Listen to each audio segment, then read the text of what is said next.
Les patates chaudes sont à l'antenne. Pour la biodiversité et le climat, il n'est plus temps de se passer la patate chaude. L'association Agir pour tous et ses adhérents les patates chaudes Informe et forme pour agir plus efficacement. organisent des actions collectives. Détecte et soutiennent les bonnes pratiques et innovations à impact positif. Salut Quentin, de quoi nous parles-tu aujourd'hui ? Salut Pierre-Emmanuel. 26 octobre 2024. L'axe de basse pression situé sur le proche Atlantique, responsable d'un nouvel épisode méditerranéen sur les Cévennes ainsi que sur le Var et les Alpes-Maritimes, on en a parlé en fait lors de la chronique précédente, s'isole en goutte froide dans le sud de l'Espagne. Sur le flanc est de la goutte froide, qu'on appelle Dana en espagnol, ça veut dire juste goutte froide, de l'air chaud et très humide converge vers la côte est de l'Espagne, de Murcie à Barcelone en passant par Valence. Couplées à de l'air froid en altitude, les conditions sont alors idéales pour provoquer le développement de puissantes cellules orageuses. Le 29 octobre au matin, le modèle AMI Fine Arome de Météo France simule un scénario inquiétant pour la région de Valence avec des pointes localement supérieures à 400 mm en seulement 48 heures. En milieu d'après-midi, la situation dégénère. Un orage en V très virulent stationne au sud immédiat de Valence et provoque des pluies diluviennes. La station météo de Turis est dans l'axe des plus fortes précipitations, c'est l'épicentre du phénomène. Les quantités de pluie relevées sont extrêmes. On relève ainsi 42 mm en seulement 10 minutes, 102,8 mm en 30 minutes, 184,6 mm en 1 heure. Nouveau record national, espagnol, et également au-dessus du record national français sur ce pas de temps horaire. 319,6 mm en 2 heures, 581 mm en seulement 4 heures, déjà au-dessus du cumul moyen annuel.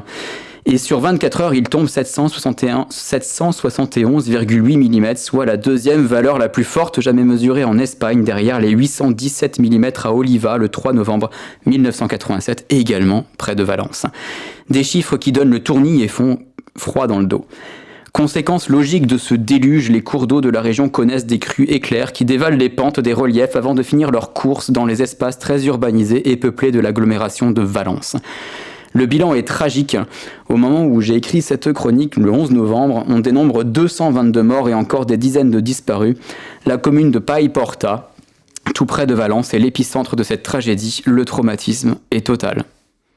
Alors tu as parlé d'un orage en V, peux-tu nous en dire plus ? Et oui, bien sûr. Donc, écoutons le témoignage de Max Viguier, un pilote de l'aéroclub de Narbonne, au moment où un orage en V touche la sous-préfecture de l'Aude dans ce matin du 5 août 89. Et voilà ce qu'il dit. Vu de ce site bien dégagé, les nuages étaient nettement délimités par des lignes claires vers la plaine de l'Aude du Nord. Vers l'ouest, les nuages limitaient l'horizon aux collines des Hauts de Narbonne. Le temps était complètement bouché au sud vers l'étang de Bages et la mer par la formation en vagues successives de cumulonimbus se déplaçant vers le nord de la ville et si vidant en pluie averse au sens propre. Le cumulonimbus versait ses seaux d'eau mais sans trace de grêlons, malgré la noirceur du cumulonimbus et son aspect de nuage orageux à grêle, avec éclairs et coups de tonnerre très forts. Après un quart d'heure environ, les trompes d'eau s'atténuaient en pluie modérée continue, pendant une durée sensiblement égale, tandis qu'au sud, le ciel redevenait très noir avec la formation d'un nouveau paquet de cumulonimbus qui venait ensuite remplacer le précédent. Donc un orage en V, c'est un orage qui se régénère tout le temps au même endroit, c'est bien ça ? Mais c'est exactement ça, d'où le danger si le système orageux vient à persister de longues heures, comme c'est le cas pour l'épisode de Valence. Un orage en V est un système orageux dit de méso-échelle, c'est-à-dire de moyenne échelle. Il appartient à la famille des orages multicellulaires, comme il existe des orages monocellulaires, une seule cellule orageuse. Vu du satellite, le panache nuageux de ce système orageux prend une forme en V, d'où son nom, un petit peu comme le panache de fumée sortant d'une cheminée finalement. C'est au niveau de la pointe du V que les orages se forment et se régénèrent, comme le révèle le témoignage de Max Viguier. Ils sont associés à des pluies diluviennes, une forte activité électrique et à des températures très froides au sommet des fameux cumulonimbus proches de moins 60, moins 65, voire moins 70 degrés Celsius. La cellule se propage alors dans le sens du vent à l'étage moyen et est donc remplacée par une autre cellule tout aussi virulente que la précédente. La ville de Turis s'est retrouvée à proximité immédiate de la pointe du V. Alors, est-ce que des orages en V ont été observés en France ? Et oui, en fait, ils sont relativement communs au pourtour méditerranéen dans son ensemble. On les observe aussi régulièrement en Italie, au niveau du golfe de Gênes, en Ligurie. C'est en 88 que les météorologues du sud-est de la France évoquent pour la première fois ce fameux panache en V. En effet, le 3 octobre, un système orageux stationne pendant de longues heures et déverse 420 mm à la station du Mas de Ponge à Nîmes, générant des inondations urbaines catastrophiques et la mort de 8 personnes. Ce sont également des orages en V qui sont responsables de la catastrophe de Vaison-la-Romaine en 92, avec une crue éclair de Louvèze, 34 morts à Vaison-la-Romaine, et de l'Aude, les 12 et 13 novembre 99, 551 mm à Lézignan-Corbière en 24 heures, où malheureusement on a dénombré 22 morts dans le département. Quentin, tu parleras à nouveau de la catastrophe de Valence lors de notre prochaine chronique. Mais oui, en fait, je me suis rendu compte qu'il y avait trop de choses à aborder pour une seule chronique. Donc du coup, rendez-vous donc dans 2 semaines pour aborder notamment les questions de vulnérabilité et d'adaptation propres à cet événement tragique et les leçons qu'on peut en tirer pour le futur. Bien entendu, on t'écoutera encore. Pierre-Emmanuel, peux-tu nous parler des actions d'Agir pour tous ? Alors, un nouveau rendez-vous dans le cadre de nos soirées de la biodiversité et du climat, en partenariat avec le cinéma Le Scénario de Bain de Bretagne. Dans le cadre de l'événement national Le Mois du Doc, nous projetons le jeudi 21 novembre à 20h le film Rupture de Arthur Gosset, qui raconte l'histoire de ces étudiants de grandes écoles qui ont décidé de prendre un autre chemin que celui qui était tout tracé pour eux. Ils ont choisi un métier compatible avec les enjeux environnementaux et sociaux de notre époque. L'équipe Agir pour tous animera le débat avec Marianne de l'association Séisme de Rennes, dont l'objectif est de bousculer le monde du travail et d'engager chacun pour une vie professionnelle qui fait sens. Est-ce qu'on a des nouvelles sur les balades et ateliers nature ?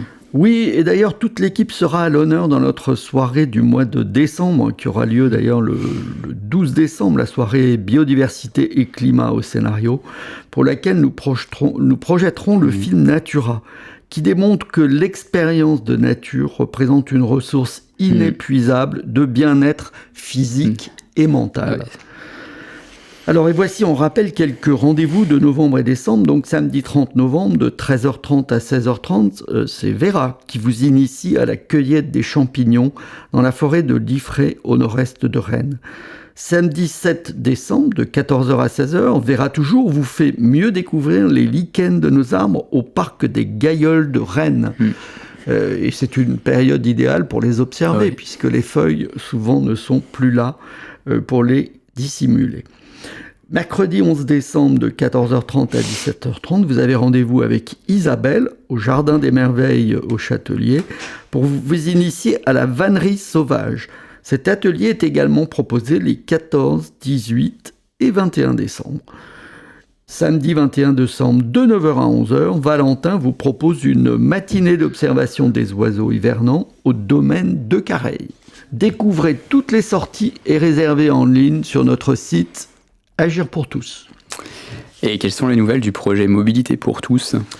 Eh bien écoute, nous avons beaucoup de travail sur le projet de site internet Mobilité pour tous, dont je rappelle l'objectif est de faciliter les déplacements quotidiens des habitants des Vallons de Vilaine.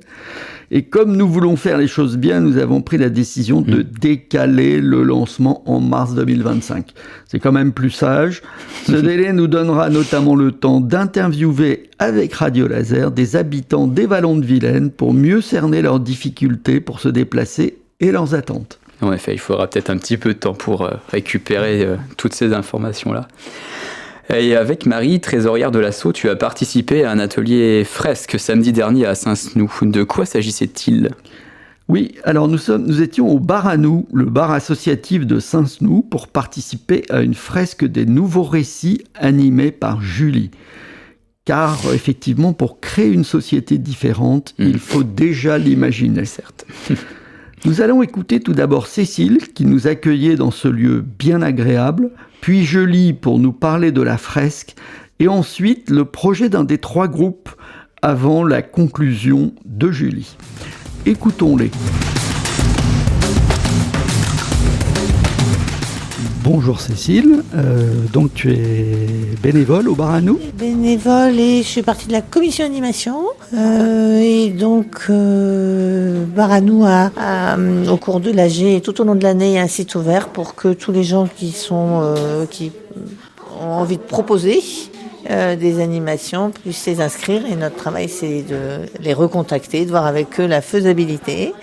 On est globalement très ouvert. Le principe, c'est l'ouverture, c'est de favoriser les nouvelles pensées et les nouvelles rencontres en même temps.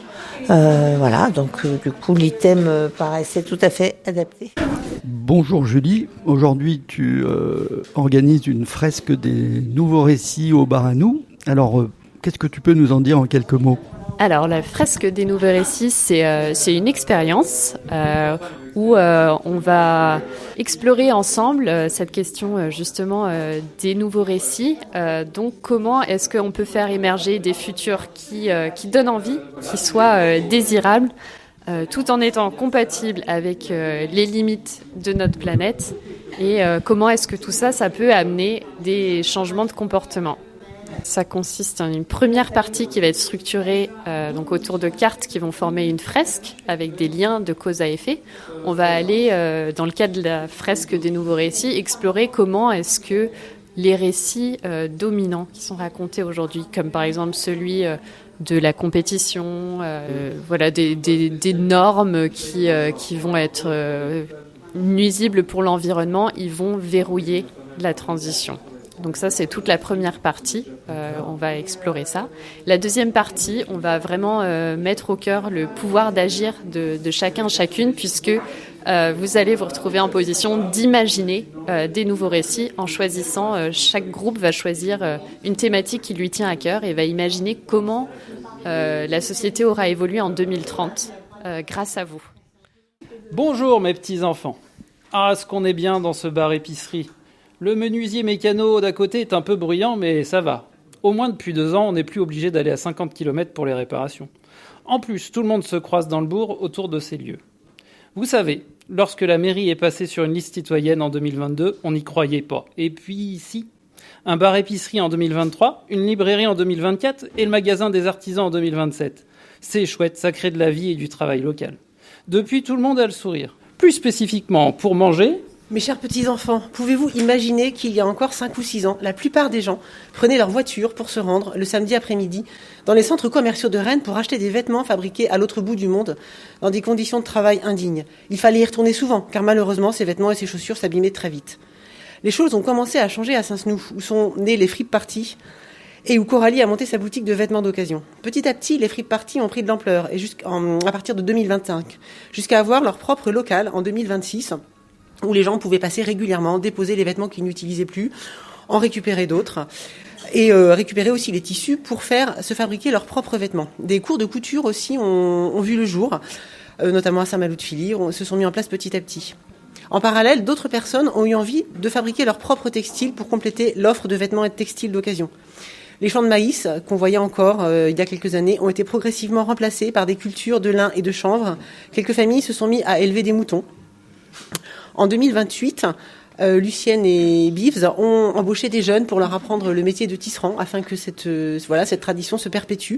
Et là maintenant, en 2030, vous voyez que certains commencent à porter des vêtements que nous avons produits avec nos matières locales. Donc voilà, l'idée c'était de faire vivre en miniature une petite expérience qui résonne avec les enjeux actuels, c'est-à-dire réussir à faire quelque chose qui paraît impossible. C'est un récit qui résout les désordres écologiques et sociaux, et tout ça dans un temps très limité. Donc ça a été faisable grâce à vos collectifs, vos différents groupes. L'idée c'est aussi de rendre concret à travers ces récits cette citation de Jason Hickel qui dit « Heureuse coïncidence que ce que nous devons faire pour survivre est aussi ce que nous devrions faire pour être heureux ». Et enfin, il y a cette idée aussi de faire changer le regard sur notre pouvoir d'agir concernant les enjeux et se dire en fait, chacun d'entre nous, à son échelle, il a un pouvoir d'agir. Et ça sera différent en fonction de chacun de personne, en fonction de ses affinités, en fonction de ses possibilités. Mais chacun peut avoir cette possibilité d'action et collectivement, c'est démultiplié. Donc, comme tu le vois, une très intéressante expérience qui nous montre que nous pouvons agir et que l'énergie est décuplée quand elle est collective. Et avant de conclure, peux-tu nous rappeler comment rejoindre ou soutenir l'association ? Bien sûr, Quentin. Alors, tu peux le faire directement sur notre site internet agirpourtous.org ou via le site de Radio Laser en cherchant le podcast « Les patates chaudes sont à l'antenne ». Eh bien, merci. À bientôt, Pierre-Emmanuel. Au revoir, Quentin. Au revoir.